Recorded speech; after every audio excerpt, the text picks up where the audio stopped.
Hi,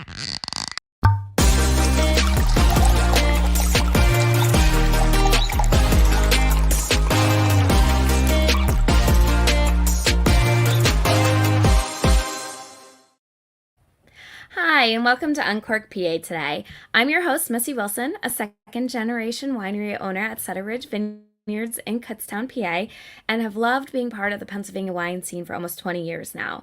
Throughout these podcasts, we'll be chatting about the wines, wineries, vineyards, and notable figures that make up the Pennsylvania wine industry. Today, we'll be talking turkey. I feel like certain holidays take ownership of particular drinks. Cinco de Mayo is all about margaritas, Mother's Day has mimosas, and Father's Day is perfect for beer. Thanksgiving's best friend is wine. Haven't picked up that wine yet for your dinner? Don't forget, it's also a great hostess gift. So stop by the Pennsylvania Winery Association's website at pennsylvaniawine.com to find a winery close by to you. You can check out the winery's hours, and there are links to the website so you can see if they're carrying any specials or if they have any special events coming up in the near future as well. Well, finding a perfect wine for your meal can sometimes be a challenge. However, as we've learned on a previous show, sommeliers are a great resource to utilize. They've gone through years of training to help you choose some amazing wines perfect for the occasion. Today, I'm happy to have with us on the program Lamar Covert of CYL Hospitality. Thanks so much for joining us today, Lamar. Of course, thank you. Thank you for reaching out. Yeah, Appreciate it. definitely. So I love to learn how people got started in the wine industry. So you're currently a level two som going for your advanced certification. What Yes. was your start with wine, and how did you decide to go down that path to become a som? Oh man, we only have 30 minutes, right? We only have 30 minutes, but I like the start of your story is actually pretty amazing, which I love, and Yeah. tell it as bestly as you can with details, but not being super long. Yes, yes, yes. So ultimately, the first wine I had was Sauvignon Blanc. It was a yellowtail Sauvignon Blanc, 1.5 liter.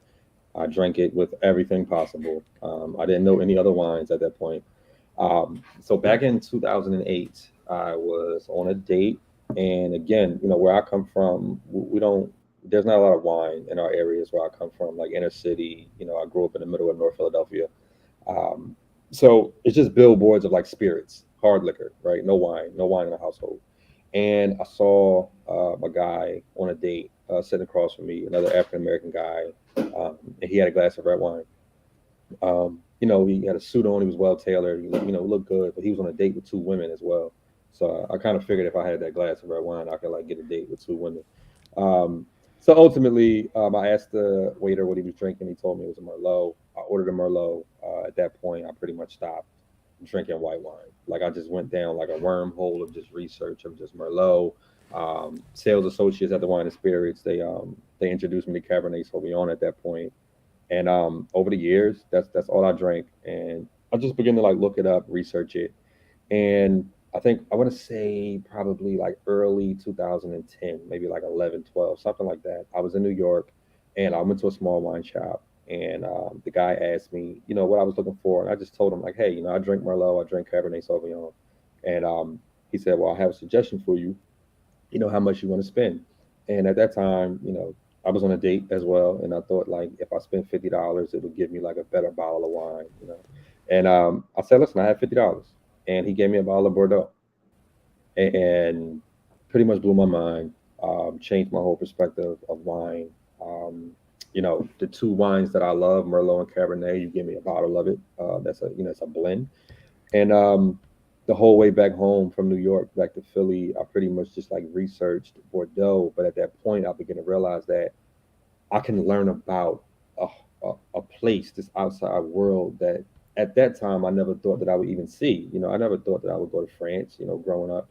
So I learned about France pretty much through this bottle of wine, and my life pretty much changed at that point. I just began to just research and research and research, and now I'm here. Now I'm here. I want to say maybe like 2014, 2015. My sister, she used to go to wineries on the weekend. A lot of PA, a lot of local wineries on the weekends, and I just started to go with her, and I came up on this winery in called Stone and Key, and it was some of the best PA wine that I had at the time. And I just started to go back every weekend, just going back.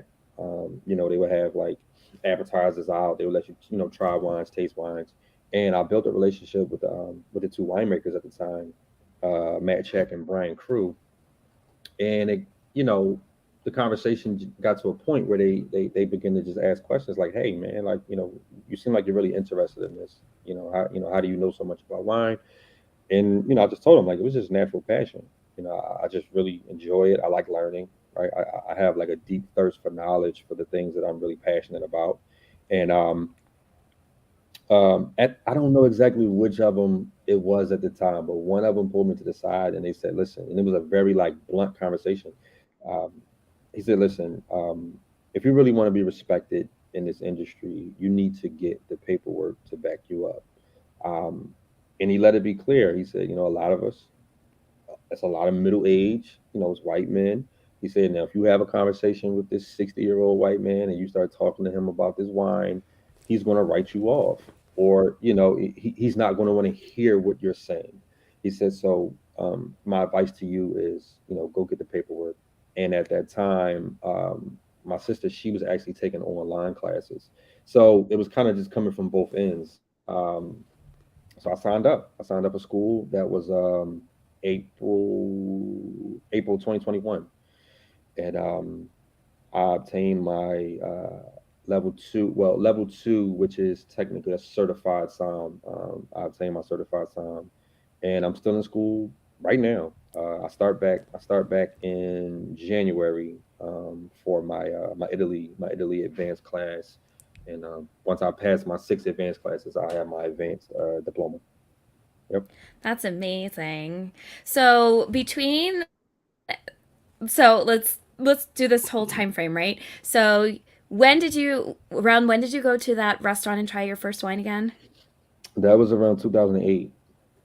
2008, and now just last year you started your som classes. So that is amazing. You've had this passion for wine over the course of that whole long period of time, Yeah. and you finally decided to continue and take that love that you have and make it into something new, which I find amazing and wonderful, because not everybody always takes the time to find that passion and then go somewhere with it, which Yeah. kind of like leads into your next step of what you've been doing. So you're a co-owner at CYL Hospitality. So can you tell us a little bit more about your business and what you do in your business?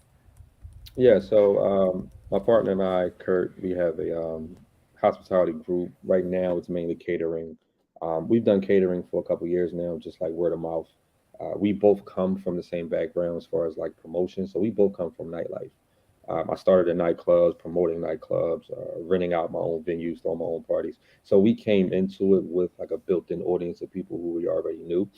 So we pretty much started the business that way. In January, we'll be like fully rebranding, launching everything, website, new business cards. Over these last couple of months, we've just been like building up inventory, just like catering equipment.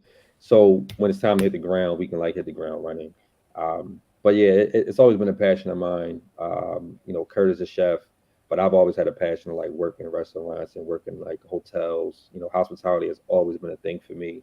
And actually, when I started in promotion, that was like my way of like getting into it, like learning like how restaurants work and how venues work and working with liquor brands and things like that. So because I didn't have that job really young as like a waiter or working in a hotel, I kind of like had to find my way, through the industry, and now I'm here. So that's that's what the goal is So at in this it, point. yeah. So in addition, people can definitely look forward to that starting in the new year. In addition, you actually do something really fun that I think a lot of people would really enjoy as well. You give wine classes, correct? Yes, yes. So I am a wine instructor at this point. I do my own wine classes outside of CYL, but even within CYL, some of our catering packages we offer that as an add-on if you want to do a wine pairing. and even the education. I offer that as well, but mostly on the side, I do my own wine classes, just building up my own personal brand.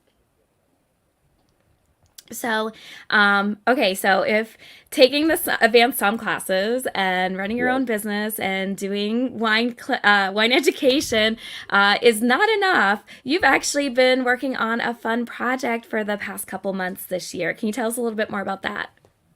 Yeah, so I am, I guess you could say I'm an apprentice winemaker at this point.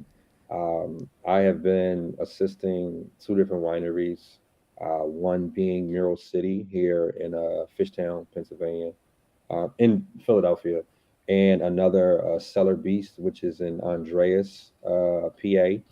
So pretty much back and forth between both of those locations. Mostly, I spend more of my time at Mural City, of course, because it's local. It's like Cellar Beast is about like an hour and a half away.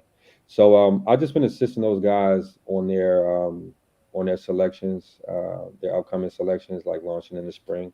So just learning all the aspects of winemaking, white wines, red wines, vermouth, pet nats, just everything, winery work, how to, it's a lot that goes into like the logistics of a winery. You think it's just like crushing grapes and making wine, but it's so much more than that. So if you can't optimize on your space in a winery or in a cellar, you you're pretty much done. So you have to understand how to Exactly. actually work the winery. Yes. Especially down at Mural City because it's in the city. There is limited space that they have Oh to my work with goodness. there. Yes. Yes. Yes. And they're actually about to they're actually about to launch a new location, a larger location. So you'll be hearing about that soon. Oh, that's wonderful. So Yeah. I could, we had a nice chat yesterday, and I could talk with you about your passion for hours because this is what the joke that we were having is that I found your love of wine and your course and everything else so interesting. But unfortunately, our show is actually about Thanksgiving, so we do need to limit the Yes. chat about your background and what you've been doing. But let's talk a little bit about Thanksgiving. Um, Thanksgiving is just a few days away. We're here on Tuesday. Right. Hopefully, everybody has their turkey, but I'm guessing some people might have slipped through with regards to their wine because it's, maybe a little bit of the afterthought, which it might not Hmm. necessarily be. So, whether you're hosting or you're a guest, a lot of people might have questions about what types of wine should we serve and what should we be bringing.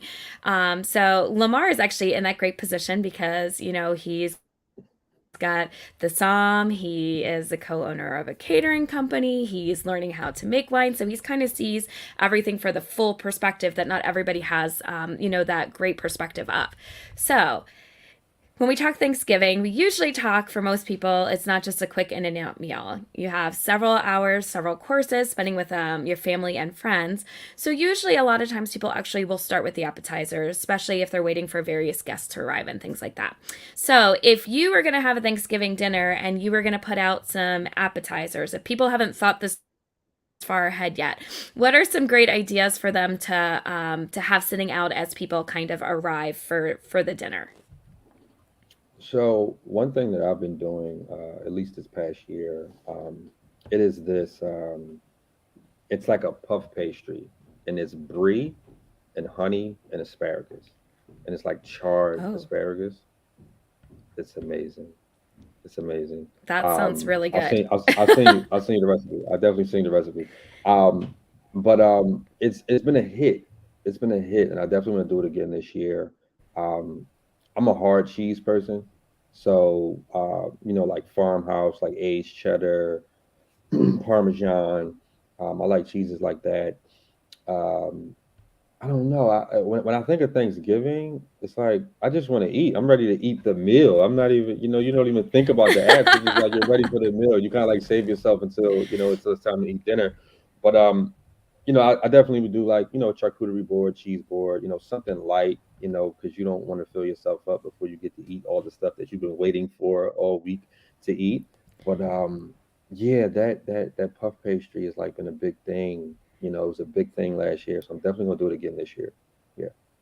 Perfect. So if you're taking like those cheese, and that brie is like a great like play on cheese because you're still having the cheese, but you're Yes. having the asparagus and puff pastry with it, which I mean, it sounds Mhm. amazing.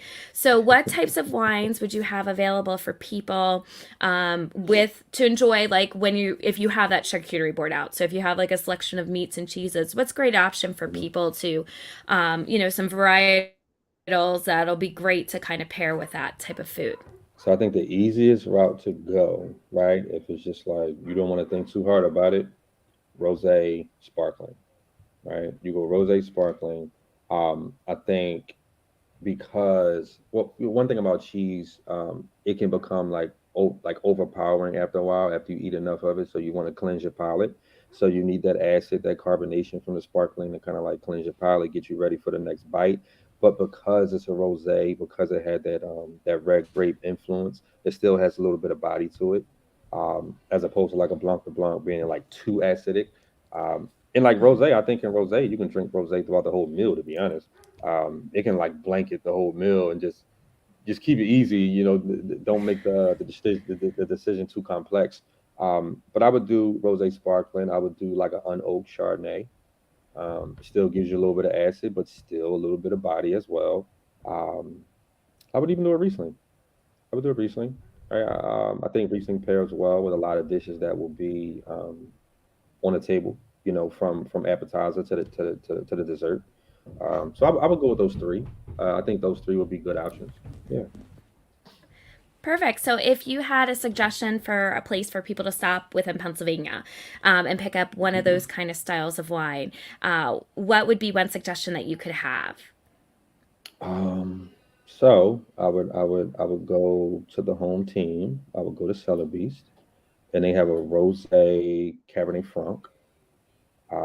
It's like I said, it has that red fruit. It's a little creamy, little silky at the end. So I think it still pairs well with that cheese, that creaminess of the cheese, and you get that acid. Um, Yeah, I would go there. And if you want to do a Riesling, I would go to like Galen Glen. And I can only speak on like PA wine that I have experience, right? Mm-hmm. You hear a lot about wine, but I don't want to speak about on wines I never had before because somebody go taste it and they say, "Oh, he gave me the wrong." I don't want to do that. I don't want to do that. But Well, the yeah, great Galen part Glen is Riesling if is you really hit up good. yeah, and if you hit up Cellar Beast, Galen Glen's right around the corner that you can grab a couple bottles of Exactly. things. Exactly. Make two Yep. stops for one trip, which is great. Okay, Exactly. so you were talking about how you were like, I don't really want the apps. I don't want the charcuterie. I want the turkey. And Yes. sometimes I think people want more than just the turkey, right? So a lot of people, it's the side dishes. Turkey is turkey, and turkey kind of tastes Mhm. the same, but it's all the fun side dishes that you bring in. I'm kind of preferential to my veggies, which my kids not necessarily so. They're like, why do we have so many vegetables on the table? But like Brussels sprouts and greens and squash, like that's the perfect time of year for any of that. So what are the some of the sides that you love to put on your with your Thanksgiving dinner? And if you were gonna serve some wine to kind of go with both the turkey and the sides, what would be some good suggestions for you? So we're kind of traditional, right? We do like the green beans, we do Brussels sprouts, sweet potatoes, we do Mm. like herb, cornbread stuffing with a little oysters in it. Um, what else? What else? What else? We do greens. Like my mom does a lot of kale, a lot of collard greens, um, Mm-hmm. a lot of squash. We do squash and macaroni and cheese. You can't go wrong with the My macaroni kids and would love cheese. being at your house. They just get the mashed potatoes. We try to do the mac and cheese every once in a while, but Yeah. it's mostly mashed potatoes. So, if you were gonna go ahead and grab some wine, what Mhm. bottle or two, what varietal or two you think you would throw on that table to kind of, if people want to go the heavier route or the lighter route, what kind of Okay. wines do you think would work well? So I said Riesling already. So I would go Chenin Blanc. I would Ooh. go a South African Chenin Blanc. Um, I think that that satisfies like the Sauvignon Blanc drinker and the Chardonnay drinker at the same time. It's a good in between. It still has good acid. It still has like medium body. It's enough body that it won't overpower the food, or the food itself won't overpower the wine. But it still has a good acid cut through, because Thanksgiving, everything is savory. And I feel like on Thanksgiving you tend to eat more than what you should eat. So you're on like three different plates, and like your palate is like fatigued at that point. So you still need something that has good acid that can like cleanse the tongue, like cut through all the fat, all that. I would also, if you want to go red, I think Merlot gets a bad rap. I think Merlot gets a bad rap, especially East Coast Merlot. It's not like really heavy and tannic as like French Merlot. Like it's still fresh. You still get good acid. You still get the body, but you get good acid. And I think that's definitely one of the things you need when it comes to eating like these really like umami, savory type of cuisines. You need acid. Yeah, I think Merlot gets a bad rap, so I think Merlot, that's a good idea. And if you want to go lighter red, you just go Pinot Noir. And a good in between Pinot Noir, you go Willamette Valley. Um, California, it may be too much of a fruit bomb for people. France may be a little too like dry and tannic for people. So you go in between and you go Willamette. Yeah, I think those wines can, again, they can like blanket the whole, I guess, like entree portion of Thanksgiving. Yeah. Well, then we had for desserts, and usually so many pies, so many options. Usually that's the key for people is the pie. You have your pumpkin, you have your pecan, you have your apple. If you're lucky, I like a sweet potato over a pumpkin pie any day. Mm-hmm. But those are definitely the classics. I've actually done cranberry sorbet one year that worked out really well. Do you tend to do the classic route and just have pies, or do you have something different on your dessert table, or you kind of do a little bit of both? So we do pies, but my sister is actually a baker, so she makes Ooh. cakes and cupcakes and tarts and things like that. So we have a lot of that. We have a lot of cake, so a lot of icing, a lot of fruit filling, but we're definitely like a big sweet potato pie family. Yes, yes. Mm. Hmm. I do Yep. like a sweet potato pie. They're hard to come by. And I definitely, if I suggested, if people have the option, choose that sweet potato pie over the pumpkin pie any year. That's my suggestion. Oh, So, yes, yes, I feel like dessert can be like its own main course on its own for a lot of people. Like, you eat that yes, it huge can. Thanksgiving meal, and then you have that huge dessert table and dessert options as well. So, totally different flavors, totally different sweetness level when it comes to dessert versus the main course. So, if you wanted to have wine specifically out for dessert versus the Mhm. main course, what kind of direction do you think you would go in? So again, yeah, I think this is why they call it like the sommelier's favorite. Um, Number one option, I think, is Riesling, but like a sweeter Riesling. So I would say German Riesling. I would go, and Riesling, like the pronunciation, like Riesling is so it's so crazy. But Spot Lacey, so Spatlese, and Auslese, Auslese, like it's like, I guess, like second, third level tier of like sweetness when it comes to Riesling. I think those are really great options. The residual sugar, it's enough residual sugar there that it kind of like mirrors, the dessert. Um, it still has acid, which works. But if you really want like a dessert wine, something that I had that was really cool, East Coast, is actually from Finger Lakes. It was a tawny Pinot Gris. So when you think of like port, you think of like ruby port and tawny Yep. port, but it was, and you usually think of those like red wine. It was a tawny Pinot Gris, and it blew my mind. It was amazing. It was amazing. It was like late harvest Pinot Gris.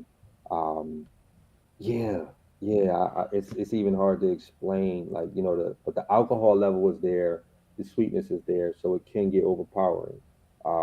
So if you're kind of like just want to like a touch of dessert, something really quick, just have a glass of it. I think after two glasses you should be done. You shouldn't drink too much more of that.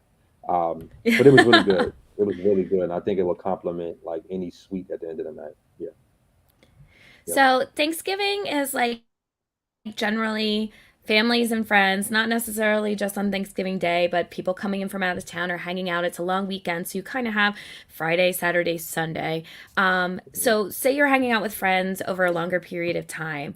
What's yeah. a fun wine that you've had from Pennsylvania, either recently or over the past couple years, that you would suggest to the listeners to grab one of these bottles to kind of like hang out and just relax with friends? It doesn't necessarily have to be like a huge meal again, but just like, Mhm. casual spending time together for the first time in a while. So yeah, yeah, I think something that's pretty fun. You don't have to think too much about it. You can just like throw it back. It's easy. Pet nat. You can go pet nat.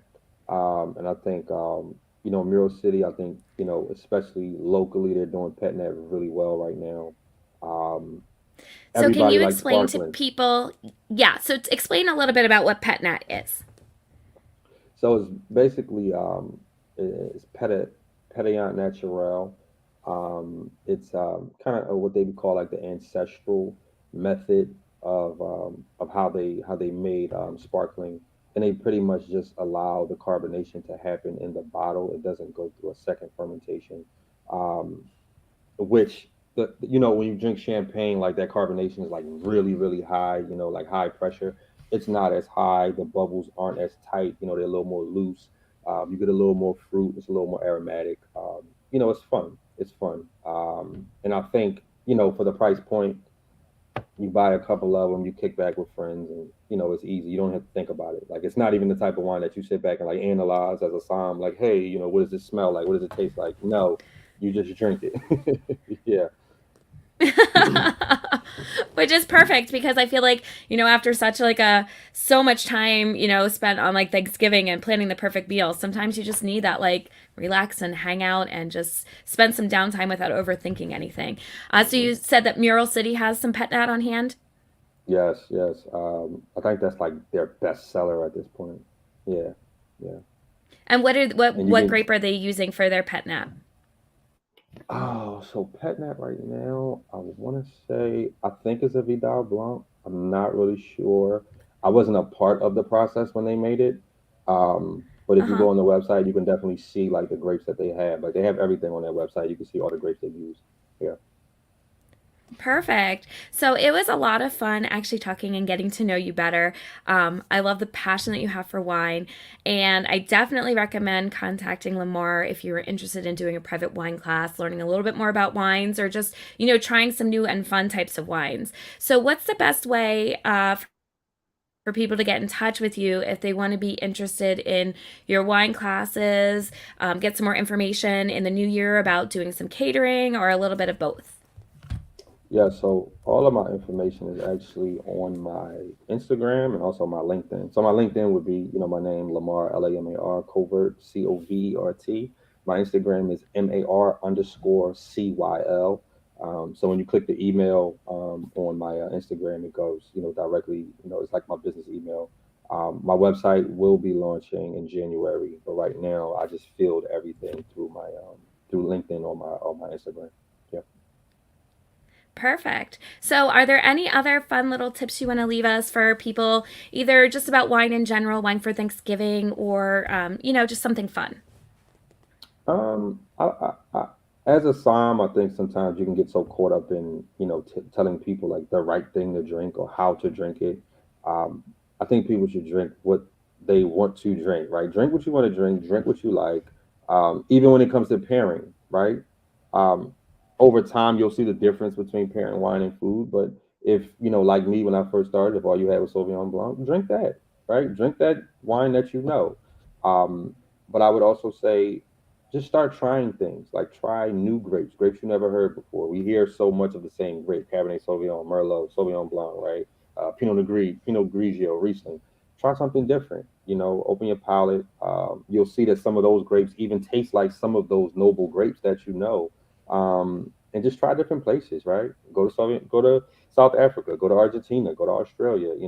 Get out of California for a second. Yeah, I think that's mostly what people buy, because they believe that, that's the best wine. But no, like step out of that, just try something new. Try something new. Yeah. Perfect. Well, thanks so much for joining us today, Lamar, and sharing that joy that wine has given you.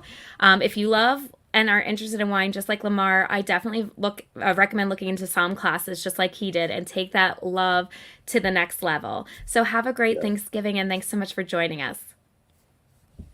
All right. So I'm excited to share some great options for you when it comes. I was so glad that you have those options when it comes to pairing your Thanksgiving dinner with wine. So Pennsylvania has a great selection of those wines to choose from Riesling to sweet Rieslings to dry Rieslings to the Petnat to the sparkling to the rosé and even the Pinot and the Merlots. So I'll personally be bringing a few bottles of Pennsylvania wines down with me for my dinner and my Thanksgiving dinner in Virginia, including the sparkling and Pinot. But if you're looking to add that bottle of wine and you haven't picked it up yet, there is still time. Head over to the PennsylvaniaWine.com to find some wineries close to you. Check out their hours. Some are open today, some are open tomorrow. If you're so last minute, you can also head to the state store and go to that Made in PA section, and there's options for you there as well. Join us live this second and fourth Tuesdays of every month on Facebook and YouTube. And if you can't join us live, you can always watch any of the videos whenever's most convenient for you. Plus, if you just want to listen only, we have it available on Apple, Spotify, or your favorite place to stream your podcasts. We want to thank the Pennsylvania Winery Association for supporting this program with grant money from the PLCB, and we look forward to sharing more hidden gems of the Pennsylvania wine world with you next time. Have a great Thanksgiving.